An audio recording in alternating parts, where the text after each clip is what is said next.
Una sola frase. Eso fue todo lo que hizo falta para que la vida de R. Vance pasara de ser un aburrido turno en una cafetería a una lucha a vida o muerte. Ella pensaba que solo estaba ayudando a un turista italiano mayor y confundido a pedir un café. No sabía que ese hombre era el padre del señor del crimen más peligroso de la ciudad. Tampoco sabía que, al hablar su dialecto, se había convertido en el activo más valioso y el mayor lastre para la familia mafiosa Moretti. Cuando los SUV negros se detuvieron y bajaron la ventanilla, esperaba un agradecimiento. En cambio, escuchó la orden que la perseguiría en sus pesadillas. Sabe demasiado, viene con nosotros. Esta es la historia real de la camarera que se abrió camino hasta el corazón de la mafia gracias a sus dotes como traductora. La lluvia en Chicago no limpiaba nada, solo hacía que la suciedad de la acera fuera más resbaladiza. Dentro del Midnight Griddle, un restaurante abierto las 24 horas al borde del distrito industrial, el aire olía a café rancio, bacon frito y cera para suelos. Air Vance se ajustó el delantal, haciendo una mueca de dolor cuando el nudo se le clavó en la parte baja de la espalda. Eran las 11:15 p.m. de un martes. La hora punta de la cena había terminado y la gente del bar aún no había llegado. El restaurante estaba casi vacío, salvo por un camionero que comía un pastel en la barra y una figura solitaria en la mesa 4. Ara llevaba 20 minutos observando la mesa 4. Era un hombre mayor, quizá de unos 60 años, vestido con un traje que parecía caro, pero gastado, como algo sacado del fondo de un armario después de una década. Tenía el pelo plateado y espeso, y las manos temblorosas. Llevaba 5 minutos intentando comunicarse con Rick, el gerente nocturno, pero la paciencia de Rick era más corta que su temperamento. «Mira, amigo», gritó Rick, golpeando la mesa con un menú plastificado. «No hablo español». «Vale. Café. ¿Quieres café?» C-A-F-E. El anciano parecía angustiado. Sacudió la cabeza rápidamente, murmurando en un tono bajo y frenético. Señaló el menú, luego la ventana y luego su bolsillo. «No tengo tiempo para esto». Rick gruñó y se dio la vuelta. «Ahora, ocúpate del tipo de la mesa 4. Si no pide en 2 minutos, échalo. No somos un refugio para personas sin hogar». Ar suspiró, colocándose un mechón de pelo castaño detrás de la oreja. Cogió una cafetera recién hecha y se acercó. Al acercarse, oyó claramente la voz del hombre. No era español, ni siquiera era italiano estándar. Era un dialecto marcado y distintivo del sur de Sicilia. Un dialecto que el Ara no había oído desde que su abuela falleció hace 3 años. Perú Unugu. Estoy perdido. No sé dónde estoy. Los chicos. ¿Dónde están los chicos? Ara se detuvo. Una ola de nostalgia la invadió, seguida inmediatamente por una punzada de precaución. Las personas que hablaban ese dialecto específico en esta parte de Chicago no solían ser turistas. Pero al ver sus manos temblorosas y el miedo genuino en sus ojos llorosos, su corazón se ablandó. Dejó la cafetera con suavidad. «Calmati, señor Ara», dijo en voz baja, deslizándose en el dialecto sin problemas. «Aquí está a salvo. ¿Necesita ayuda?» El anciano levantó la cabeza de golpe. El terror de su rostro desapareció, sustituido por una expresión de puro asombro rayano en el temor religioso. Extendió la mano y agarró la muñeca de Ara. Su agarre era sorprendentemente fuerte. «¿Hablas la lengua antigua?», preguntó con voz ronca en el mismo dialecto. «¿Quién eres? ¿Eres una de los nuestros?» «Solo soy una camarera», respondió Ara, separando suavemente la mano del anciano. «Mi nona era de Coleón. Ella me enseñó. ¿Te has perdido? ¿Tienes algún número de teléfono al que pueda llamar?» El hombre comenzó a llorar. Metió la mano en el bolsillo de la chaqueta. Ar se tensó, esperando encontrar un arma, pero él sacó una servilleta arrugada con un número de teléfono escrito con carbón, apenas legible. «Mi hijo», susurró el anciano, «llama a Lorenzo. Dile que el paquete está a salvo, pero que el lobo está a la puerta. Dile exactamente eso en nuestra lengua». Ara frunció el ceño. «El lobo está a la puerta. Señor, ¿le persigue alguien? Debería llamar a la policía». «No hay policía». El hombre dio un golpe en la mesa con la mano, haciendo vibrar los cubiertos. El camionero que estaba en la barra miró hacia allí. Llama a Lorenzo, por favor, o moriré esta noche. En contra de su mejor criterio, Ara sacó su smartphone roto. Marcó el número de la servilleta. Sonó una vez. ¿Quién es? Respondió una voz. Era grave, barítona y fría como el hielo. No hubo saludo, ni vacilación, solo una exigencia de identidad. Llamo por un cliente del Midnight Griddle, tartamudeó Era, volviendo al inglés. Un señor mayor, está angustiado. Me ha dicho que llame a Lorenzo. Hubo un silencio en el otro extremo, tan profundo que se sentía pesado. ¿Lleva un traje gris con un pañuelo rojo? Preguntó la voz. Sí. ¿Tiene una cicatriz sobre la ceja izquierda? Ara miró. Sí, manténlo ahí. No dejes que se vaya. No dejes que nadie se acerque a él. Si se va, tú mueres. Si alguien lo toca, tú mueres. Clic. Ara se quedó mirando el teléfono, con la sangre helada. Miró al anciano que ahora bebía a sorbos el agua que ella le había servido, temblando. Viene, susurró el Ara. Buena chica, dijo el anciano, desviando la mirada hacia la ventana. 10 minutos más tarde, el ambiente en la cafetería cambió. La lluvia pareció cesar, o tal vez solo quedara ahogada por el rugido de los motores. 3 escalades negros se subieron a la acera, bloqueando toda la fachada del restaurante. Los faros inundaron el interior, cegando a Rick, que estaba contando la caja.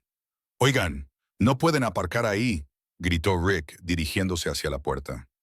La puerta se abrió de golpe.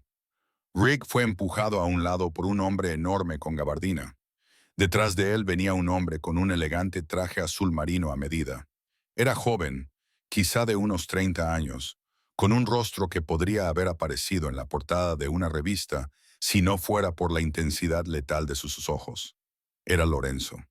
Recorrió la sala con la mirada, ignorando al aterrorizado Rick y al camionero. Sus ojos se posaron en la mesa 4. Se dirigió hacia allí, flanqueado por 2 guardaespaldas. Miró al anciano y luego a... Lorenzo dijo, bajando la voz a un tono más suave, aunque su postura seguía siendo rígida. El anciano se levantó y abrazó a su hijo, llorando. Señaló con un dedo tembloroso a Arara. Ella me salvó, Enzo. Ella habla la lengua. Ella te entendió el mensaje. Lorenzo volvió su mirada hacia Ara. De cerca era aterrador. Olía a colonia cara y aceite de armas. Sus ojos eran de un marrón oscuro y penetrante. ¿Le tradujiste? Preguntó Lorenzo. Solo le pedí un café y te llamé, dijo a Ara, dando un paso atrás. No quería problemas. ¿Te dio un mensaje? Preguntó él. El paquete está a salvo, pero el lobo está a la puerta. Lorenzo palideció. Intercambió una mirada con su jefe de seguridad, un hombre con una cicatriz irregular en el cuello llamado Marco. El lobo está en la puerta, repitió Lorenzo. Es un código. Significa que la ubicación está comprometida. De repente, la ventana delantera de la cafetería se hizo añicos. ¡Crack! Una bala pasó silbando junto a la oreja de Lorenzo y se incrustó en el asiento de la cabina. Se desató el caos. ¡Al suelo!, rugió Lorenzo, derribando a su padre al suelo. Ara se quedó paralizada. Los guardaespaldas sacaron sus armas, pistolas automáticas que parecían demasiado grandes para un entorno civil. Se oyó otro disparo que destrozó la cafetera que ella sostenía. El café caliente le salpicó las piernas, sacándola de su trance. Se dejó caer al suelo y se arrastró detrás del mostrador. Los disparos estallaron en la calle. Los guardaespaldas respondían al fuego a través de las ventanas rotas. Era una zona de guerra. Marco, puerta trasera. Trae el coche. Lorenzo ladraba órdenes con precisión militar. Agarró a su padre por el cuello y lo arrastró hacia abajo. Entonces se detuvo. Miró a Ara, que estaba acurrucada bajo el expositor de tartas, cubriéndose la cabeza. Miró a Marco. No podemos dejarla aquí. Jefe, no es nadie. Marco gritó por encima de los disparos. ¡Déjala! Ella oyó el mensaje, dijo Lorenzo, con una voz que atravesaba el ruido. Ella conoce el dialecto. Y si los rusos la encuentran, la obligarán a traducir todo lo que mi padre le balbuceó antes de que llegáramos aquí. Mi padre tiene demencia, Marco probablemente le contó cosas que no debería haberle contado. Lorenzo se movió. En 2 zancadas estaba detrás del mostrador. Agarró a Ara por el brazo y la levantó. «¡Suéltame!», gritó ella. «¿Quieres vivir?». Lorenzo la miró fijamente a los ojos. «Si te quedas aquí, los hombres que nos disparan te torturarán para obtener información que ni siquiera sabes que tienes. Ven conmigo y sobrevivirás». Ara miró los cristales rotos, a Rick aterrorizado y acurrucado junto a la parrilla, y la intensidad en los ojos de este desconocido. «Yo no he pedido esto», gritó. «La vida rara vez pregunta», dijo Lorenzo. Se volvió hacia Marco. «Cógela. Viene con nosotros». Antes de que pudiera protestar, el enorme guardaespaldas la levantó como si fuera una muñeca. Corrieron hacia la salida trasera y salieron a toda velocidad al callejón lluvioso, donde les esperaba un todoterreno blindado con el motor en marcha. Aga fue arrojada al asiento trasero entre el anciano y Lorenzo. Las puertas se cerraron con un fuerte golpe, los neumáticos chirriaron y Ara Vance dejó atrás su vida. El trayecto fue una sucesión borrosa de movimiento y silencio. Durante los primeros 20 minutos, nadie habló. Ara se apretó contra el panel de cuero de la puerta, con el corazón latiéndole con fuerza en el pecho como un pájaro atrapado. Observó las luces de la ciudad deslizarse por las ventanas tintadas. Se dirigían hacia el norte, alejándose de las calles polvorientas de Chicago y hacia las ricas y apartadas fincas de Lake Forest. Se arriesgó a echar un vistazo al hombre que tenía a su lado. Lorenzo Moretti estaba ocupado con 2 teléfonos diferentes, escribiendo frenéticamente. Se había quitado la chaqueta del traje, dejando al descubierto una funda de hombro con una pistola negra mate. El anciano, su padre, se había quedado dormido, con la cabeza apoyada en el cinturón de seguridad, con aspecto inofensivo y frágil. «¿A dónde me llevas?», preguntó Ara. Su voz sonaba débil, temblorosa. Lorenzo no levantó la vista del teléfono. «A un lugar seguro. Mañana por la mañana tengo turno. Mi compañera de piso se preocupará». Lorenzo finalmente se detuvo. Giró la cabeza lentamente. Las luces de la calle que pasaban iluminaban los ángulos marcados de su mandíbula. «Mañana no tienes turno, Ara Vance. Ya no tienes compañera de piso. Para el mundo, simplemente has desaparecido. Tú sabes mi nombre. Yo lo sé todo. Arance, 24 años. Nacida en Queens, Nueva York. Se mudó a Chicago hace 2 años. Gran deuda estudiantil. Envías $300 al mes a un centro de rehabilitación en Ohio, presumiblemente para tu hermano, Jared. Ara sintió un escalofrío que no tenía nada que ver con el aire acondicionado. «¿Cómo es posible que sepas todo eso en 20 minutos?» «Tengo gente que es muy buena en su trabajo», dijo Lorenzo simplemente. «Y ahora tú también tienes un trabajo». «No quiero un trabajo. Quiero irme a casa». «No puedes», dijo Lorenzo, con voz desprovista de compasión, pero cargada de realidad. «Los hombres que dispararon en esa cafetería son del sindicato Bulov. Te vieron hablando con mi padre. Te vieron ayudándonos. A sus ojos, eres un socio de la familia Moretti. Si te dejo en tu apartamento, estarás muerto en menos de 1 hora, o algo peor». Aar sintió que la bilis le subía por la garganta. «Así que soy una prisionera. Eres una invitada bajo fuerte protección», corrigió Lorenzo, «hasta que la amenaza sea neutralizada». El todoterreno redujo la velocidad y giró por un largo y sinuoso camino bordeado de imponentes robles.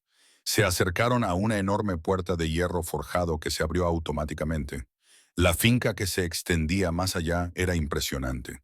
Una moderna fortaleza de piedra que parecía más un museo que una casa, encaramada en un acantilado con vistas al lago. El coche se detuvo. Las puertas fueron abiertas por guardias armados. «Bienvenida a la fortaleza», dijo Lorenzo. Ara fue escoltada al interior. El interior era frío, minimalista y lujoso. Suelos de mármol, arte abstracto y ventanas de suelo a techo que daban al vacío negro del lago. Lorenzo la condujo a una biblioteca que olía a papel viejo y brandy. Se sirvió una copa, con mano firme, sin delatar la adrenalina del tiroteo. «Siéntese», le ordenó, señalando un sillón de cuero. Ara se sentó. Todavía llevaba puesto el delantal manchado de grasa. Mi padre, comenzó Lorenzo, paseándose por la habitación, es Giovanni Moretti. Ha sido el cabeza de familia durante 40 años. Pero su mente le traiciona. Vaga sin rumbo. Olvida quién está vivo y quién está muerto. Pero recuerda los secretos. Recuerda los números de cuenta, los nombres de los jueces corruptos, la ubicación de las cámaras acorazadas. Lorenzo se detuvo frente a ella, se inclinó, colocó las manos en los brazos de su sillón y la atrapó. Esa noche llevaba consigo un mapa mental de un envío procedente de Nápoles. Un envío por valor de 50 millones de dólares. No confía en la tecnología, así que lo guarda en su cabeza.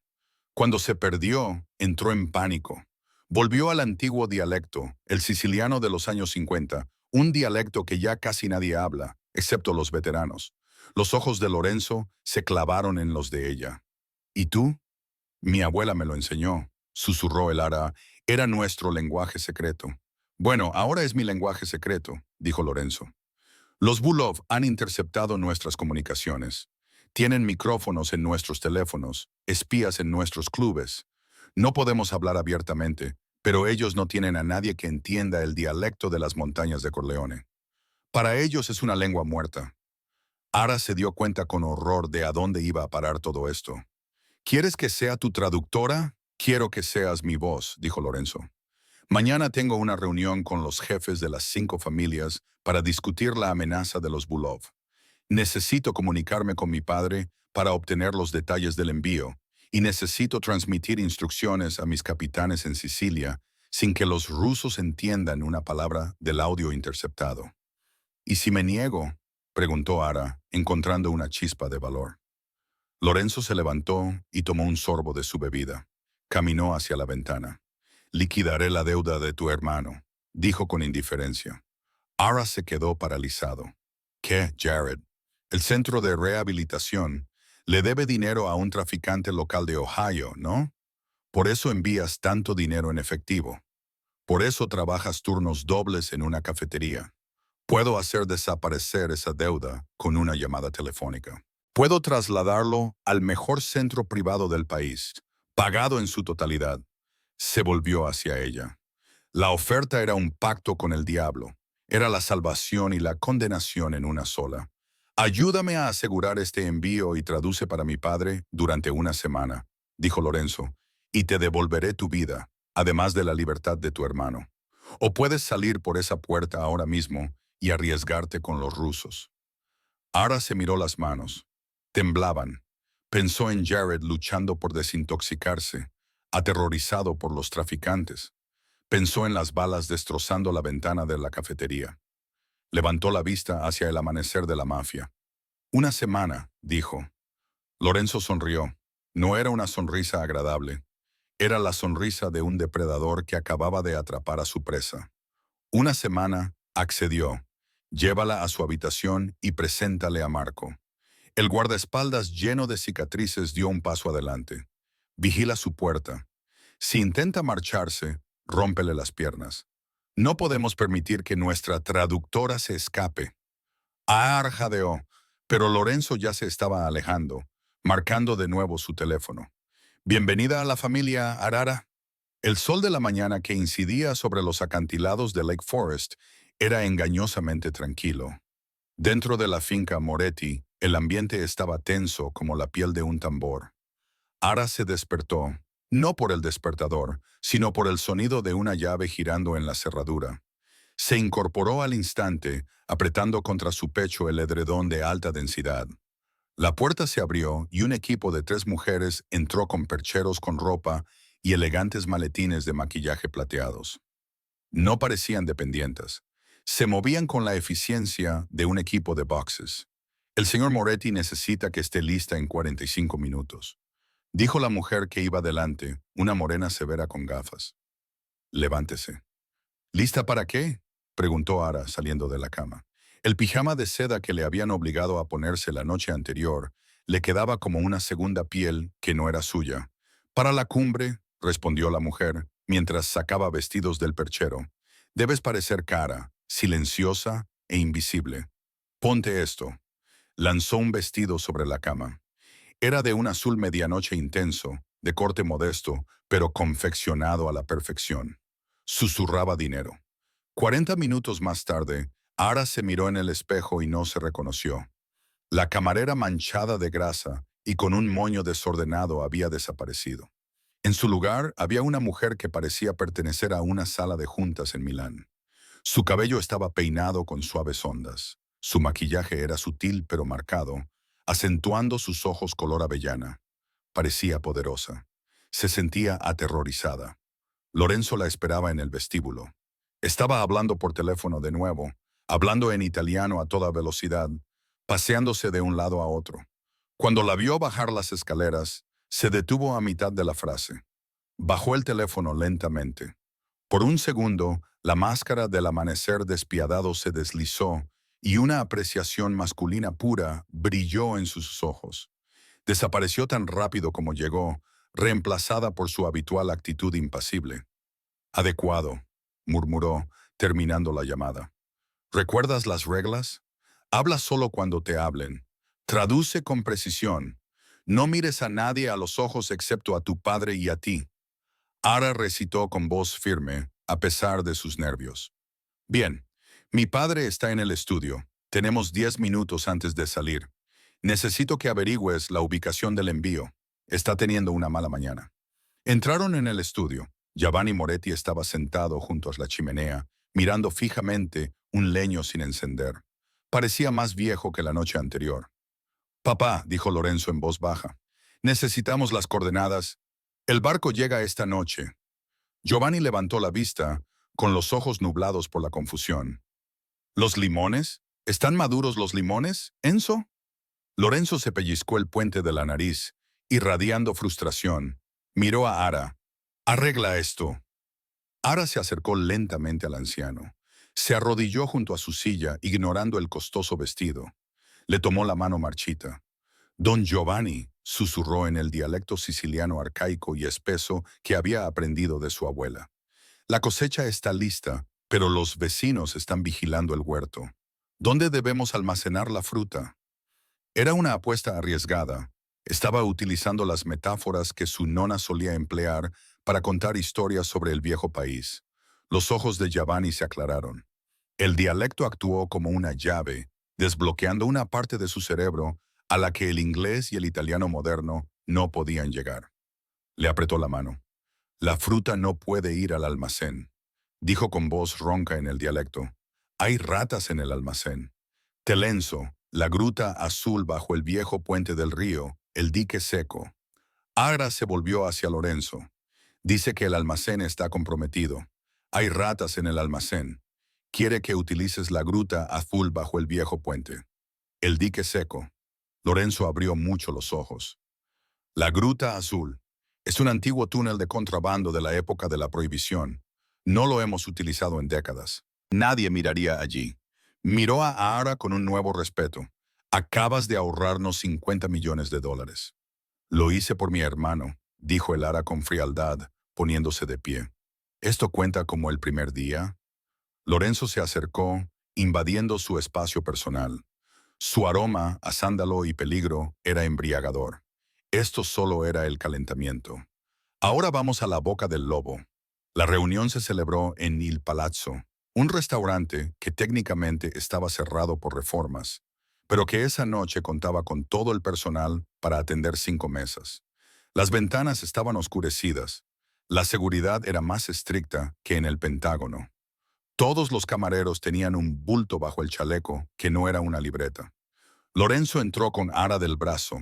Para un observador casual, ella era su amante o una cita trofeo. Pero Ara podía sentir la tensión en su bíceps, duro como el hierro bajo la chaqueta del traje. «Quédate cerca», le susurró al oído. «El hombre que preside la mesa es Sal Donati, dirige la zona norte. Es un aliado. En teoría, el hombre a su izquierda es el representante de Víctor Volkov, Alexe. No es un aliado. ¿Por qué están aquí los rusos?», susurró Ar. «Porque en esta ciudad fingimos estar en paz mientras afilamos nuestros cuchillos bajo la mesa». Se sentaron. La mesa estaba repleta de antipasti, pero nadie comía. El aire estaba cargado de humo de cigarro y testosterona. Lorenzo, rugió Saldonati. Era un hombre corpulento, con la cara roja y una sonrisa que no llegaba a los ojos. ¿Y quién es esta encantadora criatura? No sabía que tuvieras compañía. Esta es Lara, dijo Lorenzo con suavidad. Es mi asesora personal. Alexe, el ruso, sonrió con desdén. Era delgado, pálido y parecía una serpiente con traje. ¿Asesora? Parece más bien un postre. Ara notó que Lorenzo se tensaba a su lado. Le puso una mano en el antebrazo, una advertencia silenciosa. No muerdas el anzuelo. Comenzó la reunión. Era una negociación sobre territorio, concretamente sobre las rutas marítimas.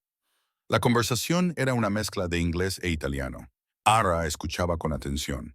En apariencia, estaban discutiendo contratos de construcción, pero el trasfondo era drogas y armas.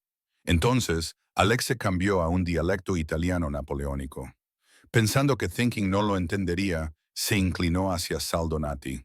Territory, murmuró rápidamente. El chico es débil. Si le atacamos esta noche, el territorio será nuestro. El corazón de Ara dio un vuelco. Apretó el brazo de Lorenzo 2 veces, una señal que habían acordado en el coche. Peligro.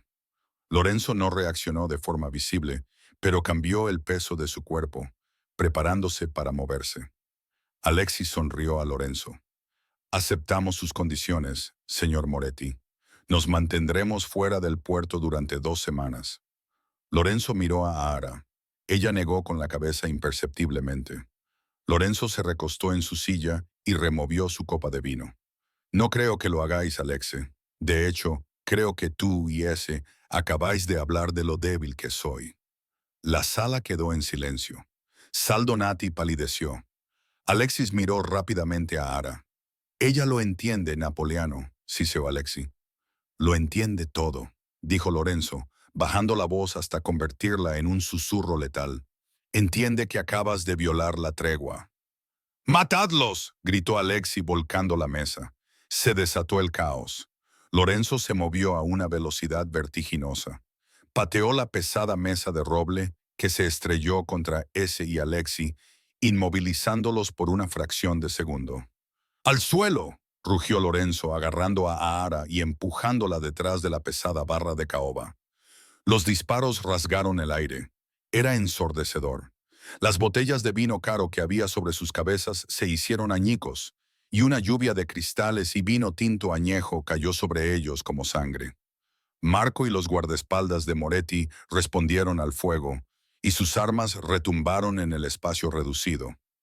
Ara se tapó los oídos y gritó. Lorenzo se agachó sobre ella, protegiéndola con su propio cuerpo. Ella podía sentir el calor que irradiaba de él. No estaba disparando, estaba esperando. ¡Marco! ¡Granada aturdidora!, gritó Lorenzo. Marco lanzó un bote por encima de la barra. Una luz blanca cegadora y un estruendo ensordecedor llenaron la habitación.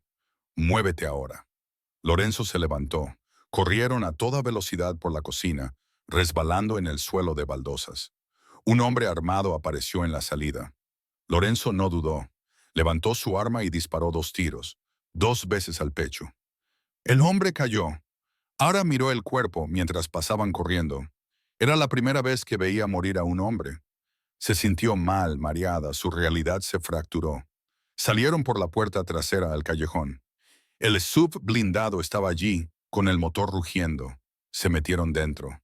«Vamos, vamos, vamos», Lorenzo gritó al conductor. El coche arrancó, con las balas rebotando en el cristal reforzado. Lorenzo se desplomó en el asiento, respirando con dificultad. Miró a Ara. Ella temblaba incontrolablemente, con su caro vestido arruinado por el vino y los cristales, y el rostro pálido. Extendió la mano y la posó sobre su mejilla. Le quitó un trozo de cristal del pelo con un gesto sorprendentemente suave. «Lo has hecho muy bien», dijo con voz ronca. «Nos has salvado». Ara lo miró con los ojos llenos de lágrimas y furia. «Me has utilizado como cebo. Sabías que intentarían algo». «Lo sospechaba», admitió Lorenzo, «pero necesitaba pruebas. Necesitaba que lo admitieran. Podría haber muerto. No habría dejado que murieras, dijo Lorenzo, y la intensidad de su mirada la silenció. Te lo dije, vienes conmigo. Eso significa que protejo lo que es mío. Lo que es mío. Las palabras flotaban en el aire, pesadas y posesivas. Ar sintió un extraño calor en el pecho que competía con el miedo. Estaba demasiado metida en aquello. Demasiado metida. No podemos volver a la finca, anunció Lorenzo, mientras las luces de la ciudad se desvanecían en el espejo retrovisor. Salonati conoce los protocolos de seguridad. Él ayudó a instalarlos. La fortaleza está comprometida. ¿A dónde vamos?, preguntó Ara, con voz hueca. A un refugio seguro fuera de la red. Solo tú y yo. Marker se llevará al equipo de seguridad principal y llevará a los rusos a una persecución hacia el aeropuerto como señuelo. Solo tú y yo. Ara tragó saliva. 2 horas más tarde, el todoterreno giró por un camino de tierra en lo profundo de los bosques de Wisconsin. Llegaron a una cabaña. No era una choza rústica, era una estructura elegante y moderna, hecha de vidrio y madera, perfectamente escondida entre los pinos. El conductor los dejó allí y se marchó. El silencio del bosque era ensordecedor después del caos del restaurante. Dentro, Lorenzo cerró con llave la pesada puerta de acero. Recorrió la cabaña, cerrando las persianas y comprobando un panel oculto que revelaba una pared de monitores de vigilancia. Hay comida en la nevera. No hay cobertura móvil, pero hay un teléfono satelital para emergencias. No lo uses a menos que nos ataquen, indicó Lorenzo. Se quitó la chaqueta y la funda de la pistola y dejó el arma en la isla de la cocina. Parecía agotado. La adrenalina se estaba desvaneciendo, dejando a un hombre que llevaba el peso de un imperio sobre sus hombros. Arra lo observó. Se estaba desabrochando la camisa, dejando al descubierto un pecho cubierto de tatuajes. Algunos religiosos, otros militares. Tenía una cicatriz que le recorría las costillas. ¿Tienes hambre?, le preguntó, sin mirarla. No, estoy cansada. El dormitorio está a la izquierda. Yo dormiré en el sofá. Tú eres el amanecer. ¿No sueles dormir en la cama grande?, desafió Ara débilmente. Lorenzo se volvió con una media sonrisa en los labios. Soy un caballero, Ara, al contrario de lo que puedas pensar. Agra fue al dormitorio. Se duchó, frotando la piel para quitarse el olor a pólvora y miedo. Encontró una camiseta grande en la cómoda y se la puso. Cuando salió, Lorenzo estaba sentado en la terraza, fumando un cigarrillo y mirando fijamente el bosque oscuro. Ella dudó, luego abrió la puerta de cristal y salió. El aire era fresco. No fumas, observó ella. Solo cuando estoy tramando una guerra, respondió él. No la miró. Deberías dormir. Mañana tenemos que planear cómo recuperar la ciudad. ¿Por qué lo haces?, preguntó Ara apoyándose en la barandilla. Está claro que lo odias. La violencia, la política. No eres como los demás. No eres como Alexe. Lorenzo exhaló una bocanada de humo. Mi padre construyó este imperio para proteger a nuestra familia de la pobreza. Lo consiguió, pero el poder es como un cáncer. Crece hasta consumirte. Si me voy, el vacío lo llenarán hombres como Bulov. Hombres que venden mujeres, que venden fentanilo a niños, la familia Moretti. Tenemos reglas, tenemos un código. Somos el menor de dos males. Se volvió hacia ella. La luz de la luna iluminaba los ángulos marcados de su rostro. Parecía trágico y hermoso. ¿Y tú?, preguntó. ¿Por qué te matas a trabajar por un hermano que probablemente no te lo agradecerá? Porque es mi familia, respondió Ara con sencillez. Y es lo único que me queda. Le prometí a mi madre antes de morir que cuidaría de él. Lorenzo se acercó. Tiró el cigarrillo por encima de la barandilla. Estaba tan cerca que ella podía sentir el calor de su cuerpo. Lealtad, murmuró Lorenzo. Es una moneda poco común. Tú la tienes en abundancia, Silara. Extendió la mano, le acarició la cara y le rozó el labio inferior con el pulgar.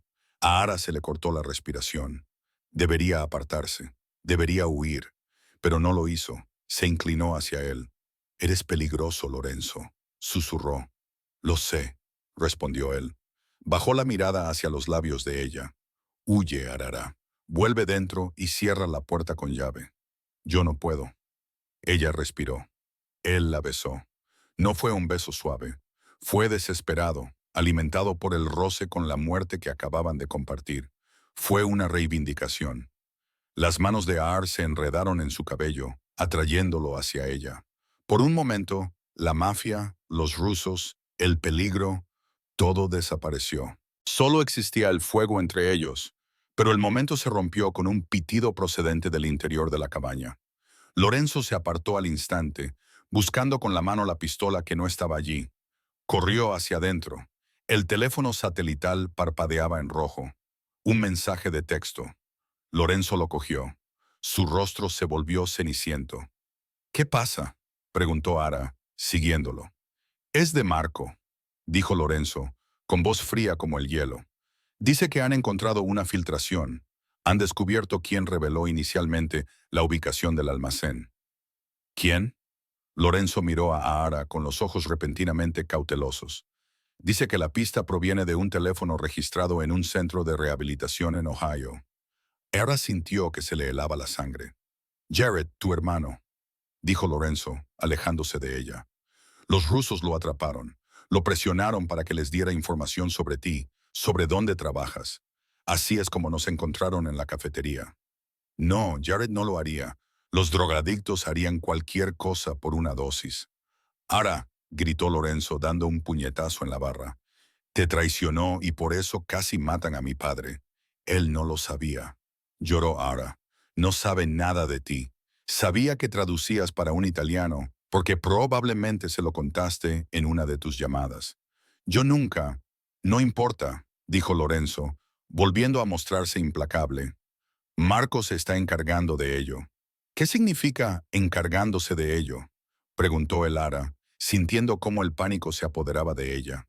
Significa, dijo Lorenzo, dándole la espalda, que tu hermano es un lastre y los lastres hay que eliminarlos. No, Lorenzo, por favor, lo prometiste. Ara le agarró del brazo. Él la apartó de un empujón. Eso fue antes de saber que era un soplón. El trato se ha cancelado. Dijo mientras se dirigía hacia la puerta. ¿Dónde vas a terminar esto?, dijo Lorenzo. Cogió su pistola. No me sigas y no salgas de esta cabaña. Si lo haces, no puedo prometerte que sobrevivirás a la noche. Salió a la oscuridad, dejando a Ara sola en el silencio, con el sabor de su beso aún en los labios y la certeza de que el hombre del que se estaba enamorando estaba a punto de matar a la única familia que le quedaba. Miró el teléfono satelital. No estaba vigilado. Ara tomó una decisión. No iba a ser una damisela en apuros. Cogió las llaves del coche de repuesto, una camioneta destartalada que guardaban en el cobertizo y que había visto antes en los monitores. Voy a por ti, Jared, susurró. Salió corriendo por la puerta trasera hacia la noche. La camioneta que Lara había robado era una Ford F-150 oxidada que traqueteaba violentamente cuando superaba los 130 kilómetros. La lluvia había vuelto, convirtiendo las carreteras secundarias de Wisconsin en elegantes cintas de hielo negro. No se dirigía a Ohio. No tenía tiempo. Había comprobado las coordenadas GPS en el teléfono satelital antes de salir corriendo. La ubicación que Marco había enviado no era un centro de rehabilitación en Ohio. Era un aserradero abandonado a solo 32 kilómetros al sur, cerca de la frontera estatal. ¿Por qué Marco tendría a Jared allí? La pregunta le quemaba en la mente. Si Marco se estaba encargando de ello, ¿por qué llevar al objetivo más cerca del refugio? Era una trampa. Ushara lo sentía en sus huesos. La comprensión la golpeó con la fuerza de un golpe físico. Lorenzo se estaba metiendo en una trampa, cegado por su rabia ante la supuesta traición. Dobló una esquina, salpicando grava, y vio la silueta del viejo aserradero contra el cielo tormentoso. Un sedán negro solitario, el coche de Lorenzo, estaba aparcado cerca del cobertizo principal. Ara apagó los faros, dejó que la camioneta rodara por la pendiente y la aparcó detrás de una pila de troncos podridos. Cogió una llave de cruz de debajo del asiento, un arma patética contra las pistolas, pero pesada en su mano. Se arrastró hacia el cobertizo. El sonido de la lluvia sobre el techo de chapa ondulada enmascaraba sus pasos. A través de un hueco en las puertas correderas, los vio. El interior estaba iluminado por focos portátiles. En el centro de la habitación, un joven estaba atado a una silla, golpeado y ensangrentado. Era Jared. Parecía aterrorizado, amordazado con cinta adhesiva. De pie junto a él estaba Lorenzo, con la pistola desenfundada pero apuntando al suelo. Parecía en conflicto. «Dime a quién nos vendiste», rugió Lorenzo, y su voz resonó en las paredes metálicas. Arrancó la cinta adhesiva de la boca de Jared. «No sé quiénes son», sollozó Jared. «No vendí a nadie. Un tipo me llamó. Dijo que Ara estaba en problemas. Dijo que tenía que venir aquí si quería ayudarla. Entonces se detuvo una furgoneta y Lorenzo se quedó paralizado. «¿Te llamó un tipo?» Dijo que trabajaba con Lara. Tenía una cicatriz en el cuello. Lorenzo palideció. Una cicatriz en el cuello. «Marco», susurró Lorenzo lentamente desde las sombras de la pasarela superior. Se oyó un aplauso lento. «Chico listo». Una voz se burló. Lorenzo se dio la vuelta, levantando su arma, pero ya era demasiado tarde. Un potente foco lo cegó desde las pasarelas superiores. Se oyó un disparo, no para matar, sino para desarmarlo.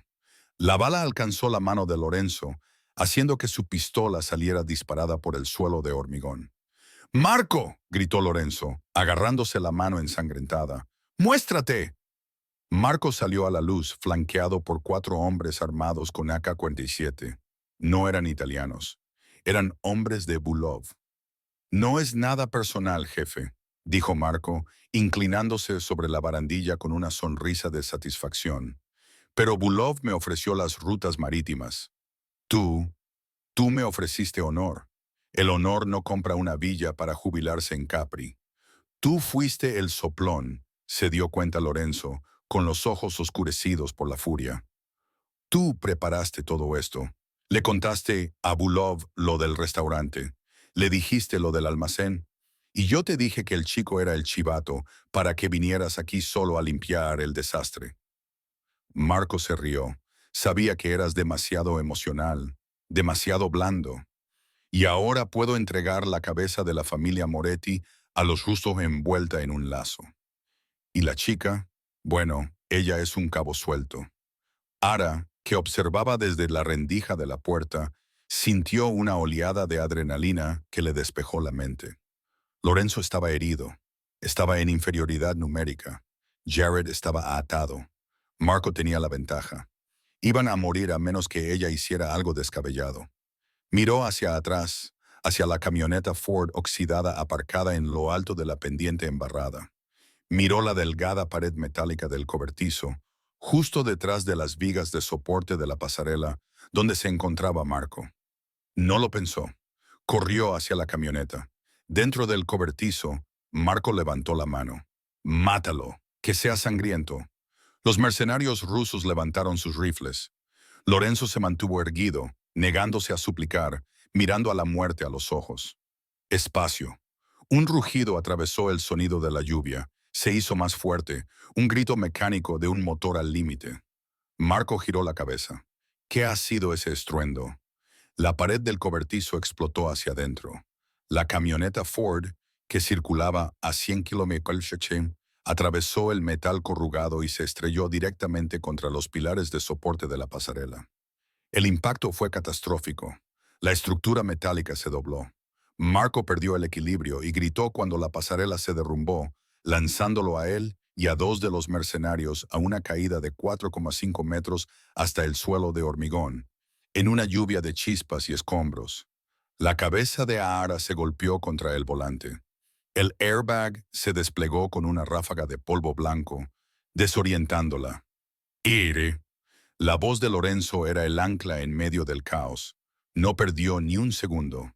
Se lanzó a por su pistola, que se le había caído, deslizándose por el suelo. Los 2 mercenarios que quedaban en el suelo abrieron fuego, pero se distrajeron con el camión. Lorenzo disparó. ¡Bang! ¡Bang! Ambos hombres cayeron. Corrió hacia el camión y abrió la puerta abollada. «¡Era, muévete!». Ella gimió, con sangre chorreándole por la frente. Se desabrochó el cinturón y cayó de la cabina. Lorenzo la atrapó con su brazo bueno. «Loca, hermosa idiota», susurró arrastrándola detrás de una pila de madera justo cuando las balas empezaban a rebotar en el motor del camión. Marco había sobrevivido a la caída. Se estaba levantando de entre los escombros, con la cara cubierta de sangre y polvo, pareciendo un demonio. «¡Matadlos a todos!», gritó Marco, disparando a ciegas con una metralleta. «¡Jared!», gritó Era. Su hermano seguía atado a la silla en medio del fuego cruzado, gritando.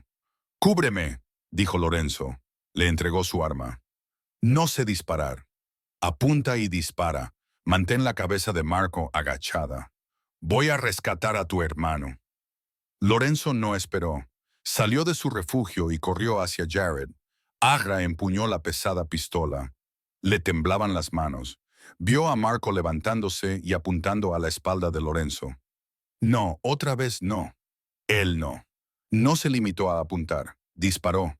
Pensó en el miedo en la cafetería, en las botellas de vino rotas, en la traición. Apretó el gatillo. El arma retrocedió como una mula. La bala se desvió y dio en un barril metálico cerca de Marco, pero fue suficiente. Marco se estremeció y se agachó.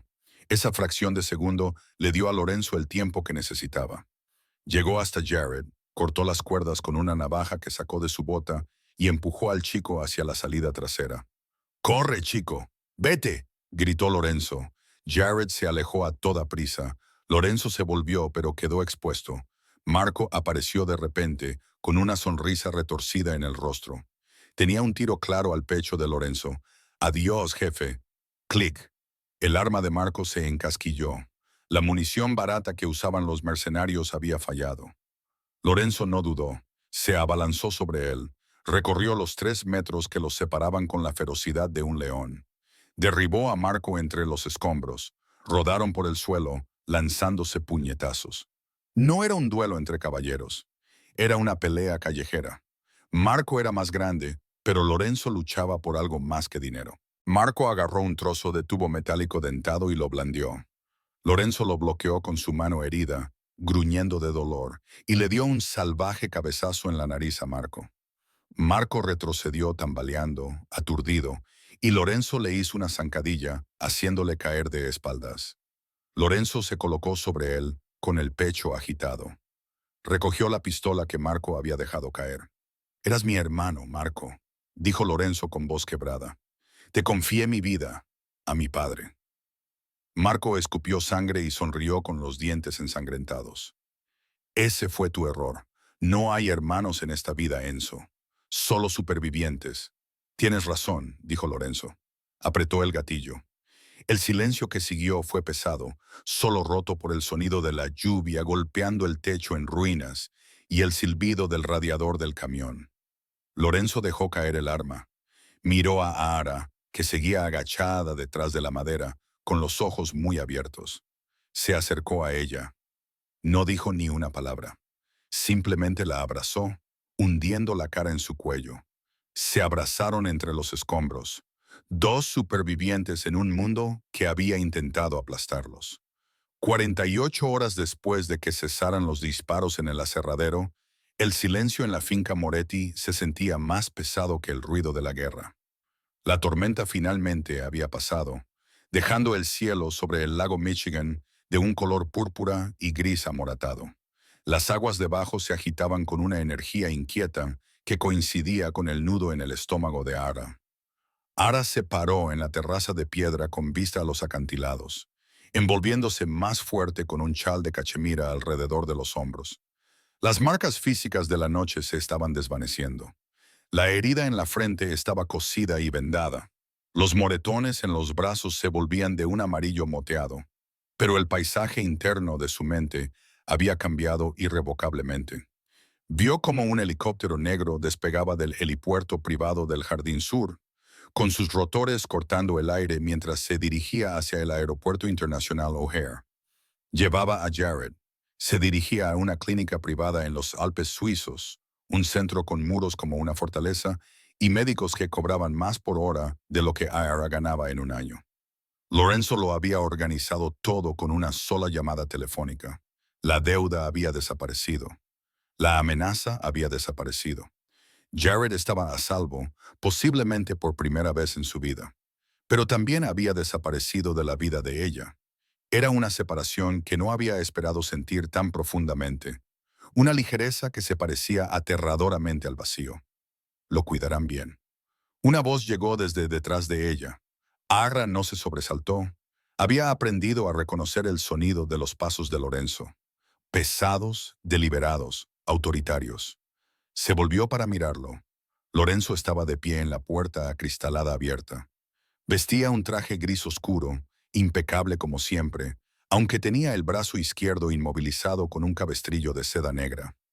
Las ojeras bajo sus ojos eran profundas, lo que delataba las noches de insomnio que había pasado limpiando el desastre que Marco había dejado atrás.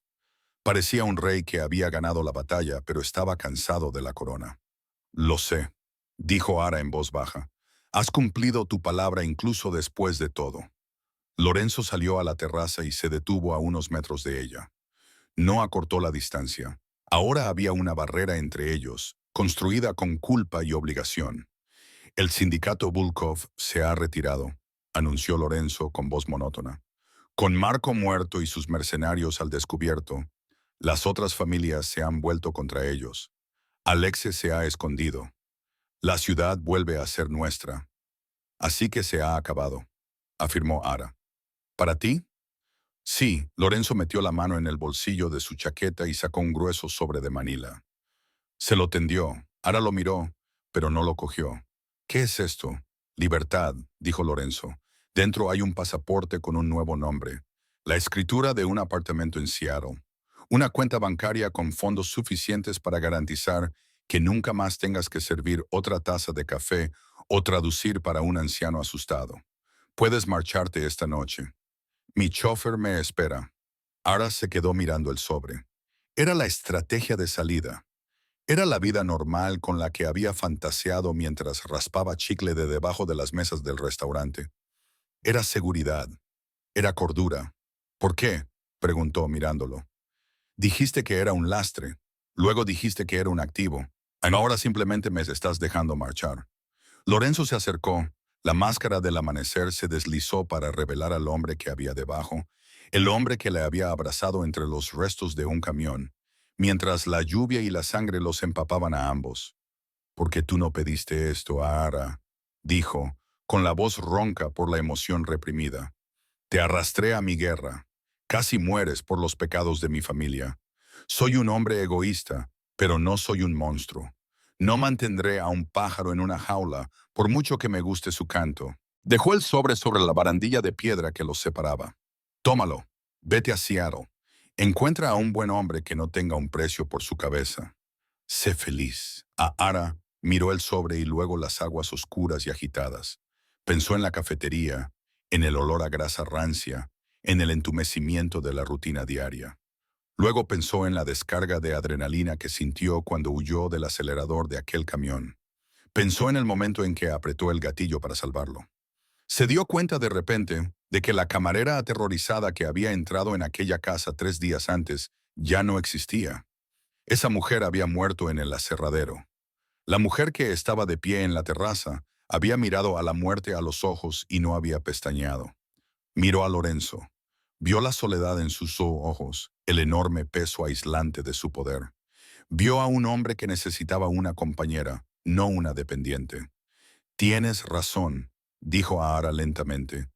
«Yo no pedí esto». Extendió la mano y cogió el sobre. Lorenzo la observó, apretando la mandíbula, preparándose para su partida. Ara dio vueltas al sobre entre sus manos, sintiendo su peso. Luego lo lanzó por encima de la barandilla. Lorenzo abrió los ojos como platos mientras el paquete caía por el acantilado y desaparecía entre las oscuras olas. «Ara, no quiero Seattle», dijo ella con voz cada vez más firme que resonaba clara en el aire frío. «Y no quiero un hombre agradable». Intenté estar a salvo, Lorenzo. Estar a salvo es solo otra forma de decir esperar a morir lentamente. Se acercó a él, cruzando la barrera que él había erigido. Colocó su mano suavemente sobre la solapa de su traje, justo sobre su corazón. Podía sentirlo latir rápido, con fuerza. «Dijiste que una vez que fuera contigo, iría contigo. Me dijiste que ahora formaba parte de la familia». Levantó la vista, fijando sus ojos color avellana en los de él, de color marrón oscuro. Hablo el idioma. Conozco los secretos. Sé dónde están enterrados los cadáveres. Y yo misma puse uno de ellos allí. Ya no soy una civil, Lorenzo. Soy una cómplice. Lorenzo la miró a la cara, buscando miedo, vacilación. ¿Entiendes lo que estás eligiendo? Esto no es una película. No hay créditos. Solo hay vida. Es peligroso. Es violento. Y es para siempre. Lo sé, susurró el ara. Pero la jaula solo es una prisión si quieres salir de ella. Si decides quedarte, entonces es un castillo. Una lenta llama de esperanza se encendió en los ojos de Lorenzo, sustituyendo al agotamiento. Levantó su mano buena, acariciándole la mejilla, y su pulgar trazó la línea de su mandíbula con una reverencia que normalmente reservaba para los objetos religiosos. No puedo prometerte seguridad, murmuró, con la frente apoyada en la de ella. Pero puedo prometerte poder. Puedo prometerte que nadie volverá a tocarte sin responder ante mí. No necesito que me protejas, Lorenzo. Ara suspiró, acortando la distancia entre sus labios. Necesito que gobiernes conmigo. Entonces él la besó, y no fue el beso desesperado y cargado de adrenalina de la cabaña. Fue un sello, fue una coronación, fue profundo, posesivo y definitivo. Cuando se separaron, el aire a su alrededor parecía haber cambiado. La incertidumbre había desaparecido. Lorenzo le ofreció su brazo bueno. ¿Entramos? La cena está servida. Los capos vienen a presentar sus respetos al nuevo líder. Ar se alisó el vestido y levantó la barbilla. Una fría y regia compostura se apoderó de sus rasgos. Tomó su brazo. No los hagamos esperar, dijo. Se dieron la vuelta y caminaron de regreso hacia las enormes puertas de cristal de la finca. Al entrar en el vestíbulo, los dos guardias apostados en la entrada se pusieron firmes. Esta vez no se limitaron a saludar a Lorenzo con la cabeza. Sus ojos se posaron en Ara y bajaron la cabeza en señal de auténtico respeto. Ella no bajó la mirada. Miró directamente al corazón de la fortaleza. R. Vance había muerto.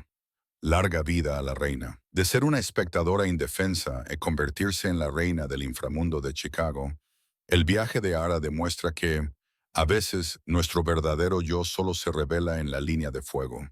Ella renunció a un futuro seguro por un amor peligroso, demostrando que, para algunos, el poder es la única seguridad que importa. ¿Qué opinas de la decisión de Lara?